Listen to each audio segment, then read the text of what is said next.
Hello my dear student, फिर आए आपके सामने एक नया वीडियो लेके। जो हम लोग 10 क्लास का जो फिजिक्स का चैप्टर था, चैप्टर वाइज जो ऑब्जेक्टिव था प्रीवियस ईयर का, उसको हम लोग क्या कर रहे थे, हल कर रहे थे।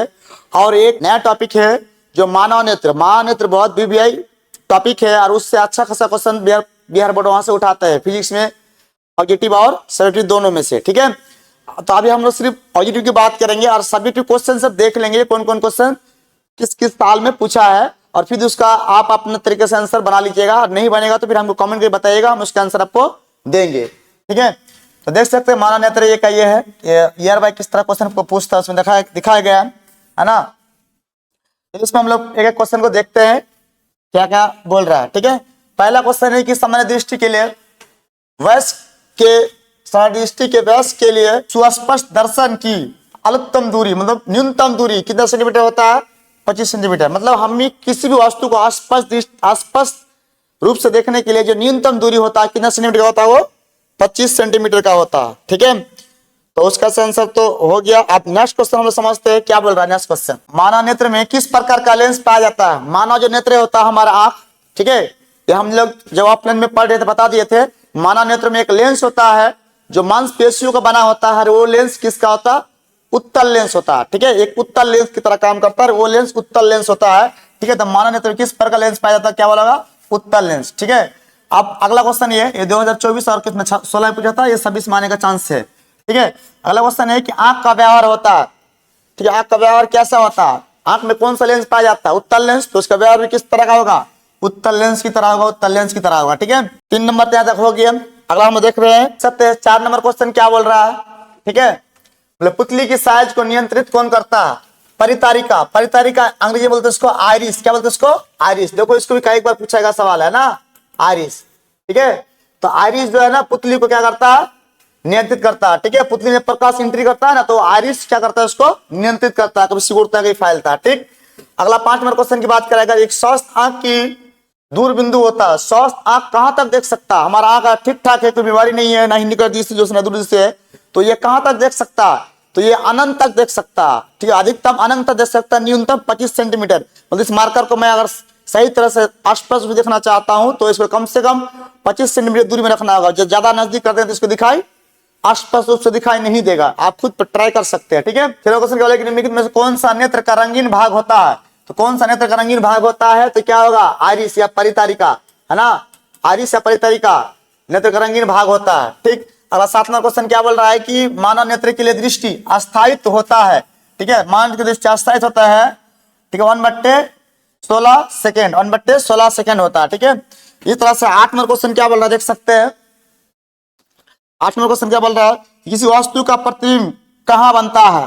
किसी वस्तु का प्रतिबिंब मतलब हमारा नेत्र है, तो नेत्र में जो प्रतिबिंब बनता है तो नेत्र के किस भाग पे बनता है। ठीक है, ऑप्शन में क्या दिया हुआ देख सकते, कॉर्निया, रेटिना, पुतली, है ना, आइरिस। ठीक है, तो कहां मरिएगा, रेटिना। स्वस्थ आंख में प्रतिबिंब कहां बनता है, रेटिना पर बनता है। ठीक है, नेत्र द्वारा किसी वस्तु का प्रतिबिंब कैसा बनाता है, किसी वस्तु का प्रतिबिंब कैसा बनाता है, वास्तविक, उल्टा और छोटा बनाता है, वास्तविक, उल्टा और छोटा बनाता है। डी नंबर क्या है इसका राइट आंसर हो जाएगा। ठीक है, डी नंबर क्या है इसका राइट आंसर हो जाएगा। अगला बात करें कि नेत्र में प्रवेश करने वाले प्रकाश की किरणों को अधिकांश अपवर्तन होता है। प्रकाश किरण अधिकांश अपवर्तन होता है कहां से, अभिनेत्र के अंतरपृष्ठ पर, नेत्रपृष्ठ पर, है ना, दृष्टिपटल बाहरी, इनमें से कोई नहीं, दृष्टिपटल के बाहरी सतह से। ये सी नंबर से क्या जाएगा राइट आंसर हो जाएगा, सी नंबर क्या जाएगा इसका राइट आंसर हो जाएगा। यहां तक आप क्या कीजिए, टिक लगाइए, फिर हम आगे देखते हैं, है ना। 11 नंबर सवाल क्या बोल रहा है कि मानव नेत्र में, मानव नेत्र की आंख में प्रवेश करने वाली प्रकाश की मात्रा को नियंत्रण कौन करता है, प्रकाश की मात्रा का नियंत्रण कौन करता है। ठीक है, तो पुतली द्वार क्या करता, पुतली द्वार। पुतली के अंदर सिकुड़ने और फैलने की क्षमता होता है। जब हम लोग ज्यादा प्रकाश में होते हैं तो पुतली क्या करता है, सिकुड़ के छोटा हो जाता है ताकि प्रकाश कम मात्रा में जाए और हमको आसपास रूप से कोई चीज दिखाई मिले। ठीक है, और जब हम लोग अधिक कम प्रकाश रूम में जाते हैं तो पुतली क्या होता है, फैल के बड़ा होता है ताकि अच्छे रूप में प्रकाश अंदर में जाए और उसका इमेज सही रूप से बना पाए। ठीक है, इस तरह से जब भी हम लोग मोबाइल को बहुत नजदीक से देखते हैं, ठीक है, और जब भी उस मोबाइल से नजर हटाते हैं अंधेरी की ओर देखते हैं तो हमें कुछ देर तक क्या धुंधला नजर आता है।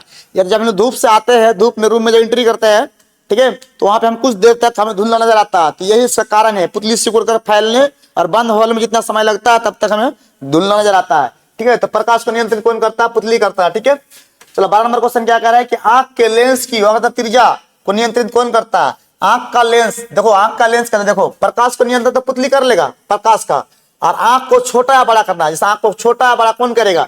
तो वहां पे एक मांसपेशिया होता है जिसको हम पश्चिमी मांसपेशिया बोलते हैं। हमारा आंख के इधर जो मांसपेशिया होता है वही क्या काम करता है? छोटा या बड़ा करने का काम करता है। किसको? मानव नेत्र के त्रिज्या को।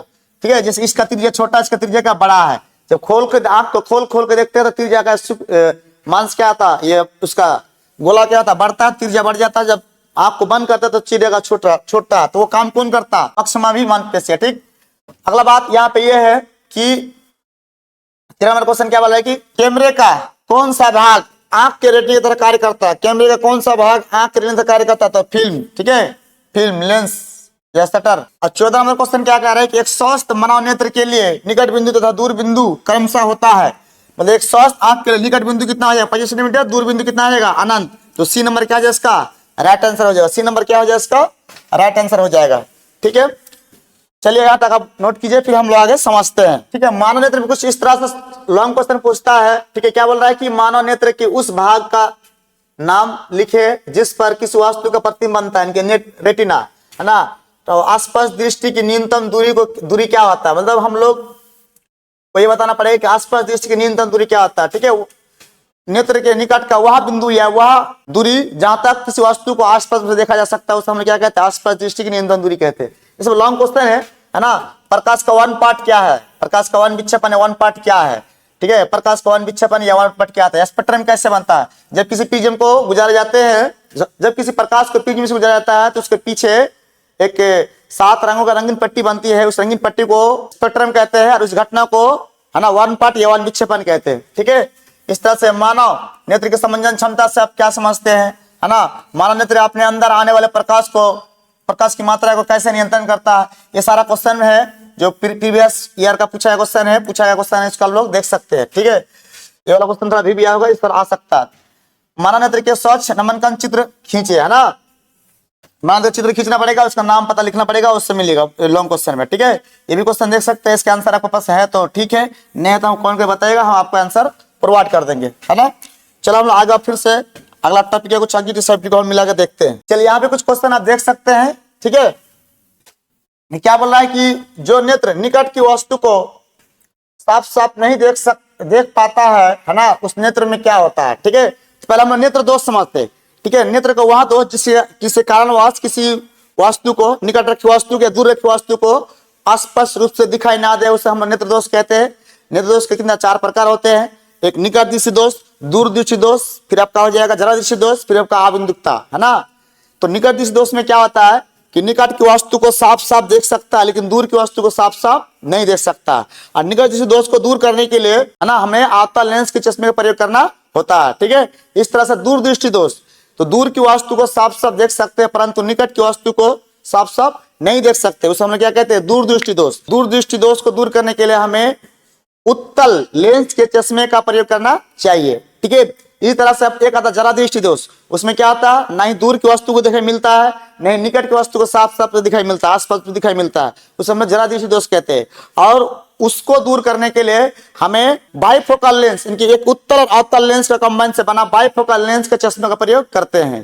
ठीक है, एक होता है आबिंदुकता, है ना, जो हमें क्षैतिज अक्ष को आसपास उससे नहीं दिखाई मिलता है ना, उसे दूर करने के लिए बेलनाकार लेंस के चश्मे का प्रयोग करते हैं। ठीक है, तो यहाँ पे एक ट्रिक के आधार पर समझ सकते हैं कि अगर निकट की वस्तु को देख पाते हैं तो निकट दोष, जिसको देखा वही दोष, मतलब निकट की वस्तु देख पाए तो निकट दृष्टि दोष, दूर की देख पाए तो दूर दृष्टि दोष, और निकट और दूर दोनों भी देख नहीं पाए तो जरा दृष्टि दोष। ठीक है, तो उसी के आधार पर हमें सवाल आएगा, फटाफट बन जाएगा, बना लीजिए। ठीक है, तो बोल रहा है कि जो नेत्र निकट स्थित वस्तु को साफ नहीं देख पाता है ना, तो उस नेत्र में होता है, मतलब निकट की देख नहीं पाता है तो दूर को देख पाएगा, तो दूर को देख पाएगा तो क्या कहलाएगा? दूर दृष्टि दोष कहलाएगा। दूर दृष्टि दोष, दूर दृष्टि का दोष का दूसरा नाम है दीर्घ दृष्टि दोष। ठीक है, चलिए अगला बात करें हम लोग, किस दृष्टि दोष को अवतल और उत्तल दोनों लेंस से बने द्विफोकस लेंस द्वारा, है ना, संशोधित यानी कि ठीक किया जाता है, यानी संशोधित किया जाता है, तो वो आपका जरा दृष्टि दोष क्या कहलाएगा? जरा दृष्टि दोष। मैंने अभी समझाया। तीसरा बात करें हम लोग, किस लेंस का उपयोग करके दीर्घ यानी कि दूर, दीर्घ मतलब होता है दूर, है ना, दीर्घ दृष्टि दोष को संशोधित किया जाता है। ठीक है, इनके दूर दृष्टि दोष को संशोधित करने के लिए क्या करते हैं हम लोग? उत्तल लेंस का चश्मा लगाते हैं। कौन सा लेंस का चश्मा लगाते हैं हम लोग? उत्तल लेंस का। अगला 4 नंबर की बात करें अगर, तो निकट दृष्टि दोष को दूर करने के लिए किस लेंस के चश्मे का व्यवहार होता है? तो निकट दृष्टि के लिए क्या आ जाए आपका? अवतल। निकट के लिए क्या आ जाए आपका? अवतल। अब देख सकते हैं ये सब क्वेश्चन कितना भी आया है ना, इतना भी आया है, और आपको अच्छे से पढ़ के जाना पड़ेगा ताकि एग्जाम में बहुत अच्छा नंबर आए। ठीक है, दूर दृष्टि दोष वाले नेत्र साफ साफ देख सकता है। देखो क्या बोल रहा है, मतलब दूर दृष्टि दोष वाले नेत्र साफ साफ किसको देख सकता है? निकट की दूर को, जिसको देखा उसी को दोस्त, तो दूर की वस्तु को साफ साफ क्या करेगा? दिखाई मिलेगा, है ना। 6 नंबर क्या कर रहा है कि नेत्र की समंजन क्षमता कम हो जाने पर, नेत्र की समंजन क्षमता कम हो जाने पर कौन सा बीमारी उत्पन्न होता है? समंजन कम होने के बाद, ठीक है, ये आपका निकट दृष्टि दोष उत्पन्न होता है। ठीक है, यहाँ तक टिक लगा लीजिए। यहाँ पे क्वेश्चन देख लीजिए, आपका सर क्वेश्चन बैंक है तो उस पर भी टिक लगा लीजिए पेंसिल से, है ना, ताकि याद रह जाए और दोबारा आंसर के लिए इधर भटकना ना पड़े। देख सकते हैं यहाँ पे लॉन्ग क्वेश्चन किस तरह से पूछता है और कब का पूछा गया है ना, कितना वीवीए क्वेश्चन सब है ना। क्या बोल रहा है ना, साफ चित्र द्वारा निकट दृष्टि दोष का वर्णन करे, है ना।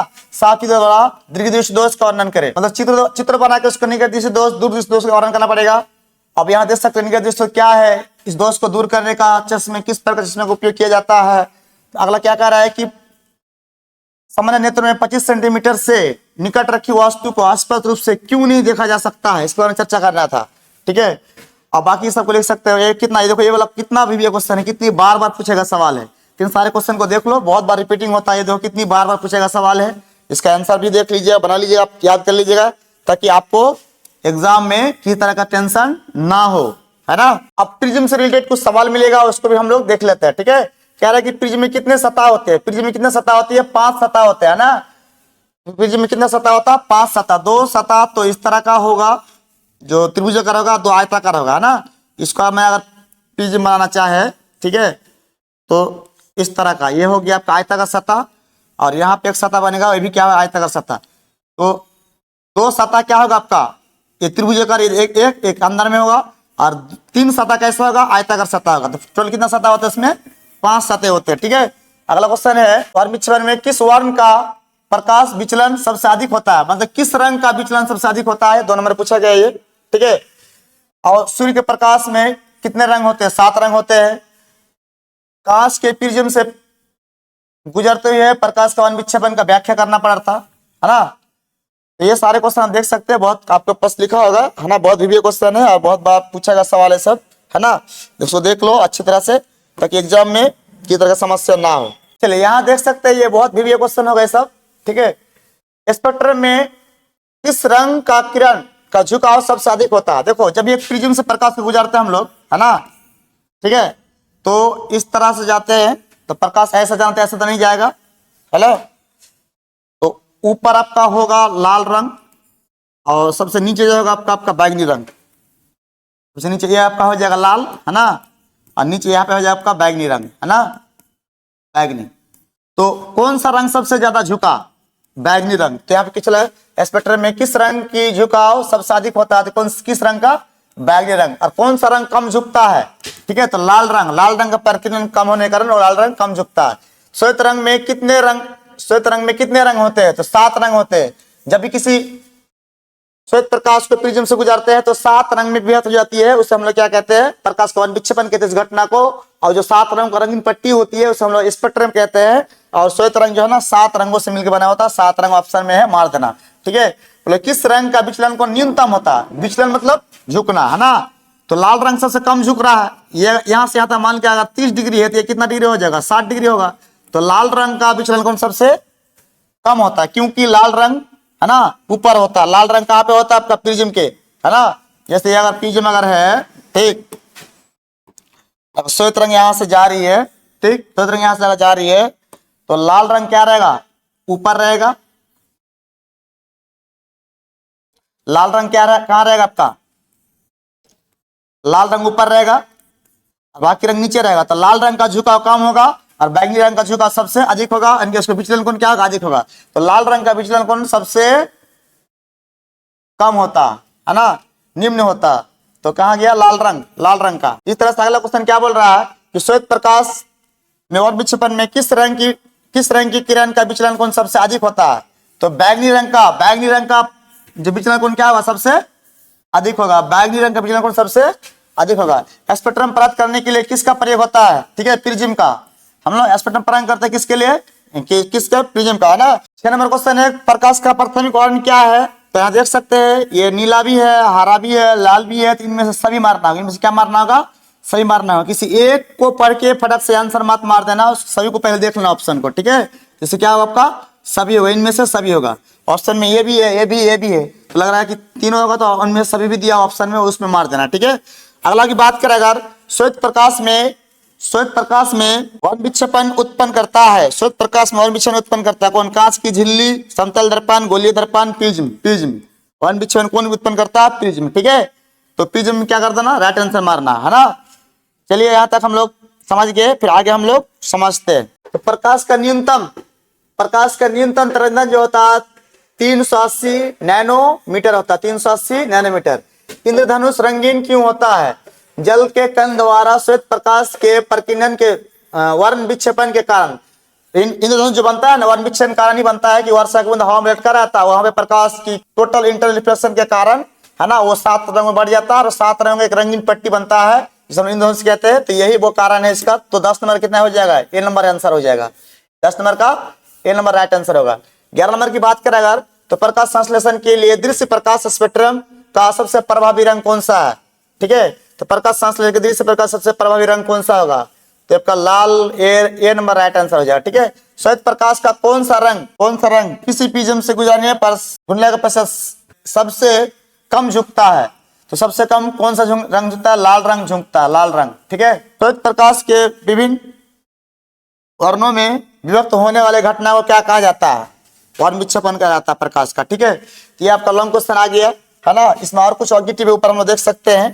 पहले यहाँ तक आप लोग समझिए, है ना, फिर हम लोग आगे देखते हैं। देख सकते हैं क्या लिखा है कि प्रकाश के किस घटना के कारण सूर्य हमें वास्तविक सूर्योदय से लगभग 2 मिनट पूर्व दिखाई देने लगता है? ठीक है, तो प्रकाश के परावर्तन, प्रकाश के परिकिरण, प्रकाश के वायुमंडलीय अपवर्तन। तो यहाँ पे हो जाएगा प्रकाश के वायुमंडलीय अपवर्तन के कारण। वायुमंडलीय अपवर्तन के कारण पहले दिख रहा था।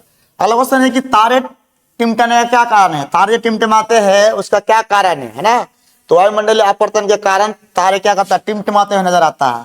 तारे टिमटिमाने का मुख्य कारण क्या है? वायुमंडलीय अपवर्तन के कारण। ठीक है, अगला क्वेश्चन है कि तारे का टिमटिमाना प्रकाश के किस घटना को दर्शाता है? तो तारे के टिमटिमाना प्रकाश का ना अपवर्तन, है ना, वायुमंडलीय अपवर्तन होना चाहिए यहाँ पे। तो प्रकाश का अपवर्तन दिया है, प्रकाश के अपवर्तन के कारण होता है ना। ओजोन परत किस हानिकारक विकिरण से सुरक्षित प्रदान करता है? ओजोन परत का सूत्र होता है O3, कभी पूछेगा। और O3 जो है हमें, ठीक है, अल्ट्रावायलेट रे, पराबैंगनी रे, है ना, तापीय विकिरण, तो इनमें से सभी होगा। देखो इससे भी बचाता है, इससे बचाता है, इससे बचाता है, तो लास्ट में देखिएगा इनमें से सभी, तो इनमें से सभी मारना पड़ेगा, है ना।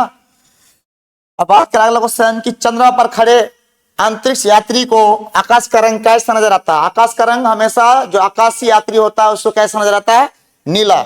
आकाश में जाएगा तो यहां से मत देखना, आकाश का रंग को अगर हम लोग आकाश में जाकर देखें, अंतरिक्ष जाकर देखे, तो कैसा नजर आएगा? काला। कैसा नजर आएगा? काला, है ना। तो काला। हम यहां से देखें तो कैसा नजर आ रहा? नीला। ठीक है, क्योंकि वहां पे कोई प्रकाश के कण नहीं होता, वहां पर किरण होता नहीं है, जिसके कारण प्रकाश का बिखराव नहीं होता और वहां पे काला नजर आता है आकाश का रंग। ठीक है, अंतरिक्ष यात्री को काला ही नजर आता है। ठीक, प्रकाश द्वारा प्रदर्शित कौन सी घटना तारों की टिमटिमाने में प्रदर्शित होता है? ठीक है, तो वही बात है प्रकाश का परिकिरण, है ना। प्रकाश के परिकिरण तारे टिमटिमाते हैं। ठीक, एक क्वेश्चन क्या आएगा? चंद्रमा पर खड़े अंतरिक्ष यात्री का आकाश का रंग कैसा नजर आएगा? काला नजर आएगा। ठीक है, ऐसा कई क्वेश्चन पूछा गया है ना, देख सकते हैं। बाकी यहाँ पे भी कुछ ऑब्जेक्टिव क्वेश्चन है, ये भी बन जाएगा। ठीक है, आप लोग देख सकते हो वायुमंडल में कौन सा वर्ण अधिक परिकिरण करता है ना। अब यहाँ पे कुछ लॉन्ग क्वेश्चन है, इसको आप देख लीजिए। ठीक है, क्या लॉन्ग क्वेश्चन दिखा सकते हैं आपको कि किस वर्ण के प्रकाश का तरंगदैर्घ्य सबसे अधिक होता है? लाल रंग का, है ना। आकाश का रंग नीला किस घटना के कारण दिखाई देता है? प्रकाश के परिकिरण के कारण, है ना। और रेलवे के सिग्नल प्रकाश का लाल रंग का ही क्यों होता है? मतलब रेलवे का सिग्नल खतरे का संकेत लाल रंग का ही क्यों होता है? क्योंकि हमें लाल रंग का जब प्रकीर्णन होता है, लाल रंग का तरंग सबसे अधिक होता है, प्रकीर्णन कम होता, तो लाल रंग का तरंग सबसे अधिक होने के कारण उसको दूर से दिखाई मिलता है, इसलिए खतरे का संकेत हमेशा लाल रंग का ही होता है। खतरे का संकेत हमेशा लाल रंग का ही होता है। ठीक है, प्रकाश के प्रकीर्णन से आप क्या समझते हैं ये लिखना पड़ेगा। और अंतरिक्ष यात्री को आकाश का रंग नीला की अपेक्षा काला क्यों दिखाई देता है? ठीक है, और स्वच्छ आकाश का रंग नीला एवं नीला दिखाई देता है क्यों? तो ये सारे क्वेश्चन है, इसके बारे में आप सोच सकते हैं। या तो आपके पास आंसर है तो लिखिए, नहीं है तो हमको बोलिए कमेंट करें, हम आपको लिख के भेज देंगे। ये अगला क्वेश्चन ये बहुत भी है कि सूर्योदय और सूर्यास्त के समय हमें सूर्य रक्तताप या लाल क्यों दिखाई देता है ना? मतलब सूर्य जब उगते समय, सूर्य डूबते समय हमें लाल क्यों दिखता है? तो सूर्य उगते समय, सूर्य डूबते समय जो है ना, प्रेक्षक से या देखने वाले से काफी दूर होता है, जिसके कारण हमारा आंखों तक सिर्फ लाल रंग ही पहुंच पाता है और बाकी रंग पहुंच नहीं पाता है। क्योंकि लाल रंग का तरंग सबसे अधिक होता है, तो दूर तक वो क्या करता है, पहुंच पाता है और बाकी रंग पहुंच नहीं पाता। इसलिए सूर्य डूबते समय और सूर्य उगते समय हमें लाल नजर आता है, यानी कि रक्तताप नजर आता है।